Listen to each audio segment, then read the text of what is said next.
नमस्कार दोस्तों, welcome to one day exam class. देखिए एसएससी एमटीएस 2021 के लिए आवेदन आपके स्टार्ट हो चुके हैं। फरवरी 2021 से लेकर के मार्च 2021 तक इसके लिए आप आवेदन कर सकते हैं। इसका सीवीटी 1 का एग्जाम जुलाई 2021 में होने की संभावना है।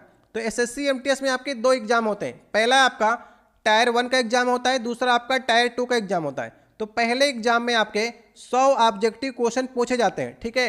अगर आप पहला एग्जाम को क्लियर कर लेते हैं तो आप इसका दूसरे एग्जाम में बैठेंगे, जो कि आपका डिस्क्रिप्टिव पेपर होता है।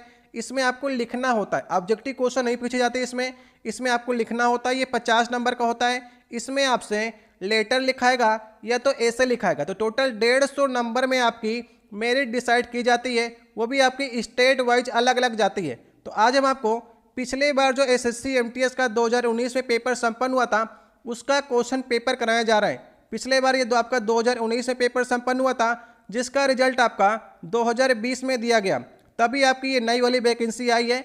तो सबसे पहले अगर आपको वीडियो अच्छा लगे तो वीडियो को लाइक कर दीजिएगा। अगर आप चैनल पर पहली बार आए हो तो नीचे आपको लाल रंग की सब्सक्राइब के बटन दिखेगी, उसे दबाकर लाल से काली कर दीजिएगा, ताकि आने वाली वीडियो जो है वो आपके पास सबसे पहले पहुंच सके। देखिए सबसे पहले हम आपको इसमें जीएस का पेपर हल कराएंगे।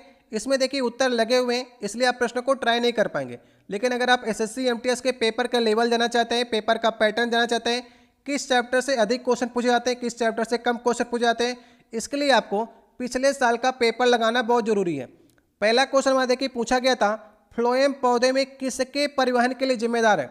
आपने पौधे में दो प्रकार के ऊतक पढ़े होंगे, पहला आपने जाइलम पढ़ा होगा और दूसरा आपने फ्लोएम पढ़ा होगा। तो जाइलम का कार्य क्या होता है, ये भी आपके क्वेश्चन एग्जाम में पूछा जाता है। जाइलम का कार्य होता है जल को पौधे के निचले भाग से ऊपरी भाग तक ले जाना। जल और खनिज पदार्थों को पौधों की जड़ों से लेकर के पौधे के ऊपरी भाग तक ले जाने का काम किसका होता है, जाइलम का होता है। लेकिन प्रकाश संश्लेषण क्रिया होने के बाद जब खाना बन जाता है पत्तियों के द्वारा, खाना बनाना किसका काम होता है, पत्तियों का काम होता है। तो पत्तियां जब खाना बना लेती हैं तो पौधों के संपूर्ण भाग में खाना पहुंचाने की जिम्मेदारी किसकी होती है, फ्लोएम ऊतक की होती है। इसलिए इसका सही ऑप्शन लगाया गया है, खाद्य पदार्थों के परिवहन के लिए फ्लोएम जिम्मेदार होता है। दूसरा क्वेश्चन है, किसी वस्तु की अतिरिक्त एक इकाई उपभोग के कारण कुल उपयोगिता में होने वाले परिवर्तन को क्या कहा जाता है। तो इसे सीमांत उपयोगिता कहा जाता है। ये अर्थशास्त्र का भी विस्तृत टॉपिक है।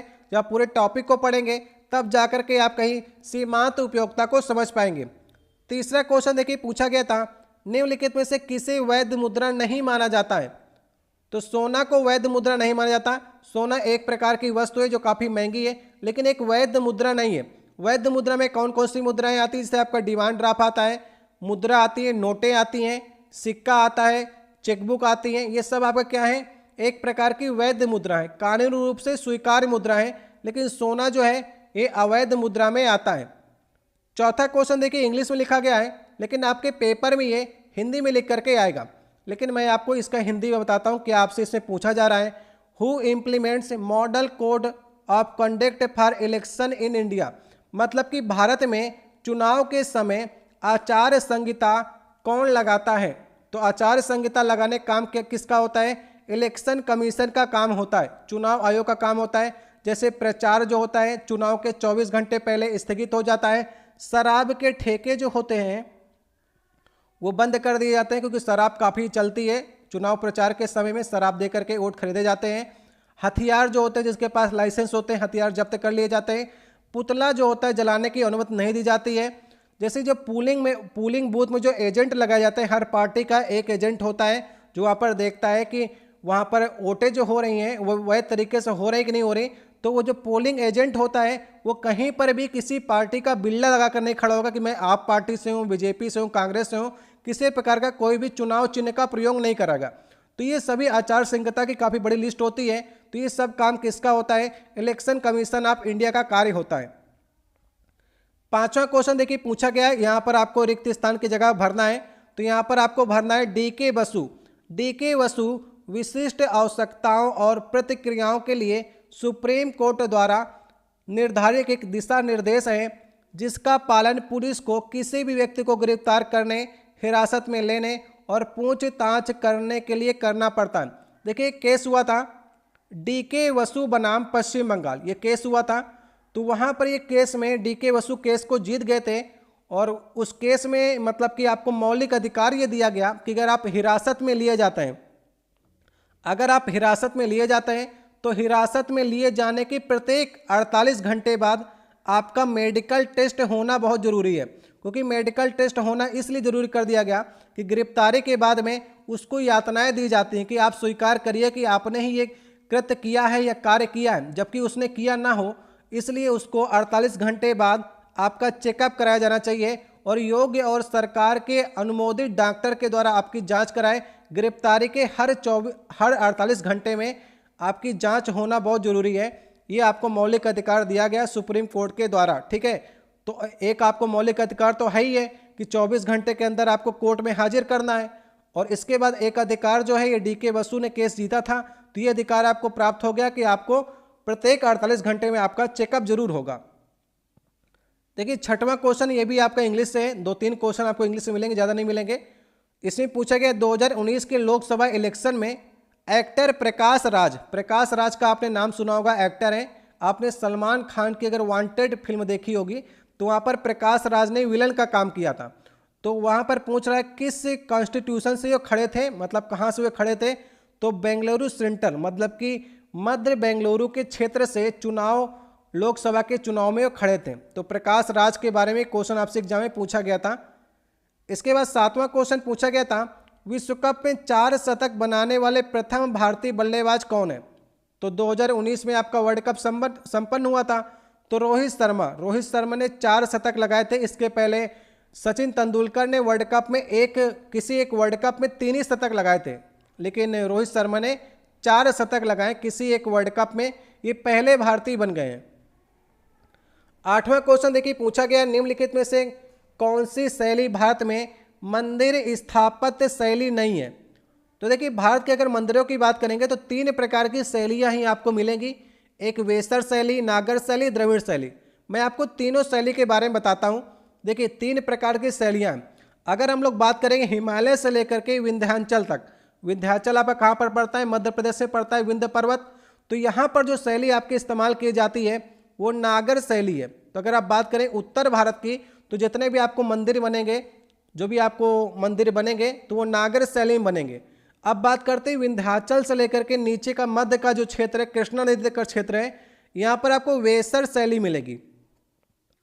तो नागर शैली सबसे ऊपर, बीच में आपको वेसर शैली से मंदिर बने मिलेंगे, और नीचे की बात करेंगे कृष्णा नदी के नीचे और दक्षिण के पूरे भाग में तमिलनाडु के क्षेत्र में आपको द्राविड़ शैली के मंदिर आपको मिलेंगे। तो 3 प्रकार की शैलियों से भारत में आपको मंदिर बने दिखेंगे, नागर शैली, वेसर शैली और द्रविड़ शैली। तो सबसे पहले ऊपर है उत्तर भारत में नागर, बीच में वेसर और द्रविड़ शैली, ये आपको याद रखना है, एग्जाम में आपसे पूछ सकता है।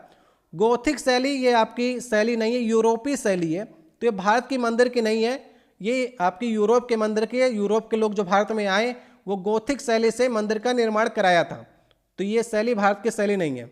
9वां क्वेश्चन है, जलोढ़ मृदाएं भारत के कुल क्षेत्रफल का लगभग कितने % भाग को घेरे हुए। तो जलोढ़ मृदा की बात करेंगे तो लगभग 40%, एग्जैक्ट की बात करेंगे 43% भाग जो है वो जलोढ़ मृदाएं घेरे हुए हैं।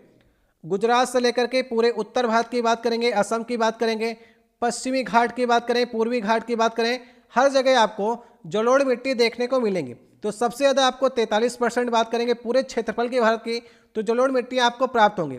किताबों में आपको कहीं कहीं पर 22 से 23% लिखा मिलेगा, लेकिन वो गलत है, पूरे क्षेत्रफल की बात वो नहीं करते हैं।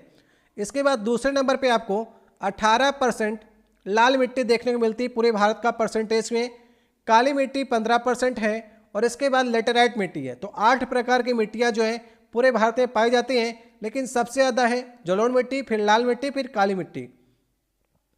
10वां क्वेश्चन पूछा गया था, सत्य के प्रयोग पुस्तक किसके जीवन पर आधारित है। तो ये ऑटोबायोग्राफी है जो कि लिखी गई है मोहनदास करमचंद गांधी के द्वारा। इंग्लिश में बात करेंगे इसे लिखा जाता है माई एक्सपेरिमेंट विथ ट्रुथ, ठीक है। तो ये इंग्लिश से पुस्तक है जो कि आपके एग्जाम में इंग्लिश से ही पूछी जाती है, इसमें हिंदी से पूछ लिया है। ये गांधी जी की पुस्तक है। 1983 में क्रिकेट विश्व कप जीतने वाली भारतीय टीम में कप्तानी किसने की थी। तो कपिल देव ने की थी। 2011 में कप्तानी किसने की, जब दूसरी बार भारत ने क्रिकेट विश्व कप जीता 2011 में, तो MS धोनी उस टीम के कप्तान थे। 12 नंबर क्वेश्चन इसमें आपसे पूछा है कौन सी एक उपधातु नहीं है। तो कार्बन जो है ये एक उपधातु नहीं है, बाकी बोरान, आर्सेनिक, सिलिकॉन ये सभी आपकी उपधातुओं में आती हैं। 13 नंबर क्वेश्चन है किस स्वतंत्रता सेनानी ने भारत को ब्रिटिश शासन से मुक्त कराने के लिए आज़ाद हिंद फौज की स्थापना की थी? तो अगर हम लोग बात करें आज़ाद हिंद फौज की, ये क्वेश्चन बहुत आपके रेलवे में पूछा जा रहा है, एनटीपीसी में पूछा जा रहा है। तो सबसे पहले विचार जो आया था वो कैप्टन मोहन सिंह के अंदर विचार आया था कि आज़ाद हिंद फौज का गठन किया जाए, लेकिन वो असफल रहा। दूसरा सफल प्रयास किया रास बिहारी बोस ने, उन्होंने सफल प्रयास किया और सर्वोच्च सेनापति बनाया सुभाष चंद्र बोस को। ठीक है, तो यहाँ पर इसने स्थापना की बात कर दी है, लेकिन अगर वास्तविक स्थापना की बात करें आज़ाद हिंद फौज की, सुभाष चंद्र बोस ने की, लेकिन विचार आया था कैप्टन मोहन सिंह के दिमाग की उपज है ये। सफल प्रयास किया इसे बनाने का रास बिहारी बोस ने, और इसे आगे तक ले गए सर्वोच्च सेनापति बन करके सुभाष चंद्र बोस। इसलिए आपको दोनों ऑप्शन नहीं मिलेंगे। नेक्स्ट क्वेश्चन की बात करते हैं। यहां पर आपसे पूछा गया है first full time female finance minister of India, मतलब पूरे समय के लिए वित्त मंत्री महिला भारत की कौन बनी है? तो निर्मला सीतारमण बनी है। अभी भी चल रही है इस समय, आपको मालूम है बजट 2021 प्रस्तुत किया 1 फरवरी 2021 को निर्मला सीतारमण जी ने फाइनेंस मिनिस्टर है, जो कि भारत की तो पहली पूर्णकालीन है। इसके पहले इंदिरा गांधी जो थी वो कार्यकारी फाइनेंस मिनिस्टर बन चुकी थी, लेकिन पूर्णकालिक नहीं थी, याद रखिएगा। 15 नंबर क्वेश्चन है यूनेस्को द्वारा किस शहर को सिटी ऑफ म्यूजिक घोषित किया गया? तो यूनेस्को ने एक सिटी ऑफ म्यूजिक की लिस्ट बनाई हुई है, उसमें वाराणसी शहर को 2015 में सिटी ऑफ म्यूजिक घोषित किया गया था। ठीक है, और 2017 में चेन्नई को घोषित किया गया था। ये दोनों आपको याद रखना है, दो आपकी सिटी घोषित की गई हैं, एक चेन्नई है और एक वाराणसी। इन दोनों सिटी को सिटी ऑफ म्यूजिक के अंतर्गत रखा गया यूनेस्को द्वारा, ये बात आपको याद रखनी है। नेक्स्ट क्वेश्चन देखिए, कौन सी मानव अंग के क्षतिग्रस्त हो जाने या ठीक से काम न करने की स्थिति में रोगी को डायलिसिस की सलाह दी जाती है? तो डायलिसिस किसका होता है? किडनी में होता है, गुर्दे में होता है। सही ऑप्शन होगा पहला वाला ऑप्शन। 17 नंबर क्वेश्चन, निम्नलिखित में से कौन कार्बन के किस प्रत्याकरण समूह में ऑक्सीजन नहीं होती है? तो बताइए ऑक्सीजन किस में नहीं होती है?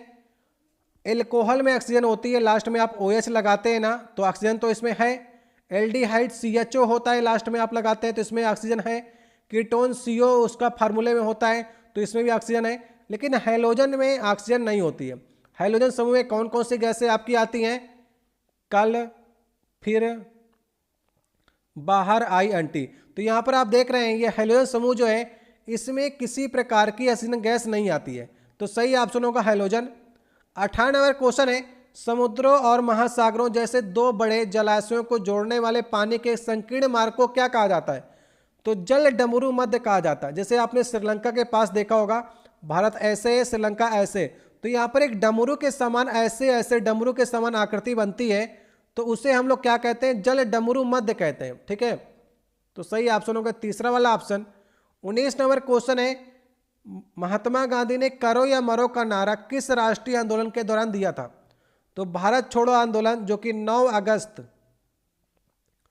1942 में स्टार्ट किया गया था। उसी समय गांधी जी ने करो या मरो का नारा दिया था। मैं आपसे 2 क्वेश्चन पूछ रहा हूं, ये 2 नारे और भी क्वेश्चन में पूछे जाते हैं। आराम हराम है, आराम हराम है, ये नारा किसने दिया था? ये क्वेश्चन का आपको जवाब देना है। और दिल्ली चलो का नारा किसने दिया था? ये 2 नारे आप लोग बताइएगा किसने दिया था। कमेंट बॉक्स में आप इसका उत्तर को दे सकते हैं, आपके एग्जाम में बार बार पूछा जाता है। ये दोनों नारे आपको बताने हैं, करो या नरो तो आपको मालूम है गांधी जी ने दिया, आराम हराम है, दिल्ली चलो आपको दोनों बताने हैं। 20वां नंबर क्वेश्चन है, शत्रु से अप्रत्यक्ष मुकाबले की स्थिति में प्रदान किए जाने वाला वीरता पुरस्कार कौन सा है? तो ये शौर्य चक्र दिया जाता है। 21 नंबर क्वेश्चन है, निम्नलिखित में से कौन सा स्मारक युग्म सही है? ठीक है, सही आपको बताना है। तो सही है विक्टोरिया मेमोरियल जो है ये पश्चिम बंगाल में है। हवा महल कहाँ है? राजस्थान में आपको मिलेगा, जयपुर में। नालंदा कहाँ पर है? बिहार में है। लाल किला दिल्ली में। तो तीनों गलत हैं, ये दूसरा वाला सही है। सही युग्म ही आपसे पूछा था। देखिए 22 नंबर क्वेश्चन की बात करेंगे, भारत में कौन सा केंद्रीय संस्थान कृषि ऋण की निगरानी और विनिमय करता है? तो ये नाबार्ड करता है, NABARD। ये नाबार्ड जो है ये कब बनाया गया था? 12 जुलाई 1982 को बनाया गया था। इसका फुल फॉर्म होता है national bank for agriculture and rural development.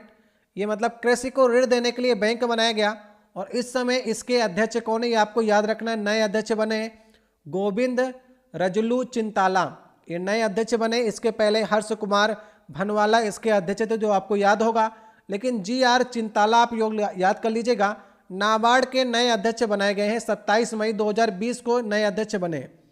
SEBI की बात करेंगे तो सेबी का फुल फॉर्म होता है securities exchange board of India, ठीक है। Securities exchange board of India जो है स्टॉक एक्सचेंज जो होते हैं उस पर निगरानी रखती है।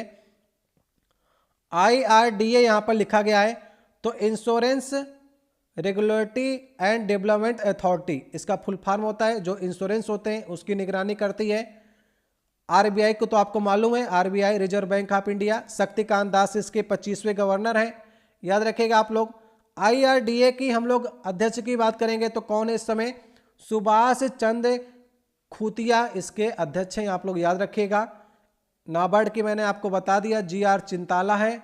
सेबी के अजय त्यागी हैं, ये सारे अध्यक्ष आप लोग याद रखिएगा। 23 नंबर क्वेश्चन है, भारत में किस खदान से सोने के भंडार पाए जाते हैं, तो कोलार एवं हट्टी की खाने, मैंने आपको कई बार हटाया हुआ है, कर्नाटक में है कोलार और हट्टी की खाने, वहीं से सोना निकाला जाता है। सबसे ज़्यादा सोना यहीं से निकाला जाता है। जादूगढ़ की खान और नौ मुंडे की खान, सिंह भूम की खान, ये सभी आपकी झारखंड में, तीनों झारखंड की हैं। जादूगढ़ में क्या निकलता है, यूरेनियम निकलता है, याद रखिएगा, बहुत बार पूछा था क्वेश्चन, भारत में यूरेनियम कहाँ से निकलता है, तो जादूगढ़ के खान से ही निकलता है, एक ही जगह है भारत में। नौ मुंडी लिखा गया, यहाँ से लौह अयस्क की खान है जो कि झारखंड में है। सिंह भूम भी झारखंड में है, छोटा नागपुर पठार के पास है, यहाँ पर से लौह अयस्क की भंडार निकलते हैं। 24 नंबर क्वेश्चन है, निम्नलिखित में से कौन सा रोग जल जनित नहीं है, मतलब जल से जो रोग नहीं होता वो आपको बताना है। सही ऑप्शन होगा खसरा। खसरा एक प्रकार के इंग्लिश में कहे तो मीजल्स, ये एक प्रकार का हवा से होने वाला रोग है, ठीक है, ये हवा से होता है।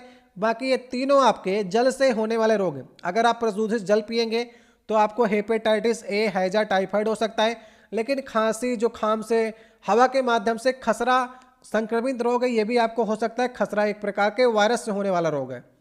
25 नंबर क्वेश्चन है, बारदौली सत्याग्रह में निम्नलिखित में से किसने प्रमुख भूमिका निभाई थी।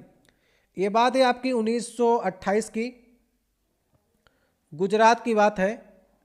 बारदौली गुजरात में ही पड़ता है। तो वहाँ पर अंग्रेजों ने टैक्स लगभग 22% बढ़ा दिया था। तो वहाँ पर मतलब कि वल्लभ भाई पटेल ने इस आंदोलन का नेतृत्व किया बारदौली सत्याग्रह का, और टैक्स को घटा करके 6% करा दिया। तो बारदौली की महिलाओं ने सरदार की उपाधि जो दी थी वो वल्लभ भाई पटेल को दी थी, ठीक है। तो बारदौली की महिलाओं ने किससे कहा था कि वल्लभ भाई पटेल को ये उपाधि दी जाए, इसे आप लोग कमेंट बॉक्स में कहिएगा, ठीक है। बताइएगा कि सरदार की उपाधि किसने दी थी। बारदौली की महिलाओं के कहने पर किसने सरदार वल्लभ भाई पटेल को सरदार की उपाधि दी थी। ये क्वेश्चन आपके एग्जाम में पूछा जाता है। तो मैंने आपसे इस वीडियो में 2-3 क्वेश्चन पूछे। जैसे मैंने आपसे पूछा है कि आराम हराम है का नारा किसने दिया, दिल्ली चलो हो का नारा किसने दिया, और सरदार की उपाधि गुजरात की महिलाओं द्वारा किसके कहने पर वल्लभ भाई पटेल को मिली थी, ठीक है। ये मैंने आपसे 2-3 क्वेश्चन पूछे हैं, इसका जवाब आप लोग कमेंट बॉक्स में दीजिएगा। आज का लास्ट क्वेश्चन था ये जीएस का। जीएस में आपके 25 क्वेश्चन पूछे जाते हैं, इंग्लिश में 25 क्वेश्चन, मैथ में 25 क्वेश्चन और रीजनिंग के 25 क्वेश्चन आपके एग्जाम में एमटीएस में पूछे जाते हैं। तो आप लोग बताइएगा इन 25 क्वेश्चन में से आप कितने क्वेश्चन को सही कर सकते थे। वीडियो अच्छा लगा तो वीडियो को लाइक और कीजिएगा।